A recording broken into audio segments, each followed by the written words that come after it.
Hi, this is Bharathi. Sleep disorder.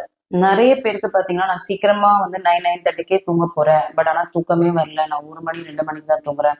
அதெல்லாம் காலையில tired ஆகுது, ஃப்ரெஷ்ஷாக இல்லை, என்ன பண்றது அப்படின்னா, the first one, keep a habit of writing diary.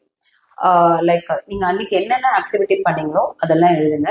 நாளைக்கு என்ன பிளான் பண்றீங்களோ அதையும் எழுதுங்க. So that will keeps your mind com while your going to sleep.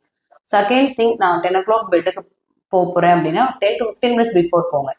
எந்த பொசிஷன் கம்ஃபர்டபுளா இருக்கோ படுத்துக்கங்க. Like take a deep breath or normal breath. Concentrate on your breathing. So that will also help you to keep your mind calm. The third thing, நீங்க படுக்கிற ரூமை டார்க்காகவும் சில்லுனும் வச்சுக்கோங்க. யூஸ்வலாகவே நம்ம தூங்கும் போது நம்ம பாடி டெம்பரேச்சர் கூல் ஆகும். ஸோ இந்த chillness again will help you for your better sleep. அந்த டார்க் ரூம்ஸ் வந்து ஸ்லீப் ஹார்மோன் மெலட்டோனின் செக்ரேஷன் அதிகமாக இருக்கும். So that will also boost your sleep. And fifth one, always keep your day active. நீங்கள் ரொம்ப ஆக்டிவாக இருக்க உங்கள் மசில்ஸ் வந்து ஃபெட்டிக் ஆகும். So that will obviously send the signal to the brain to take rest. So okay, so try this method and have a good sleep. Thank you.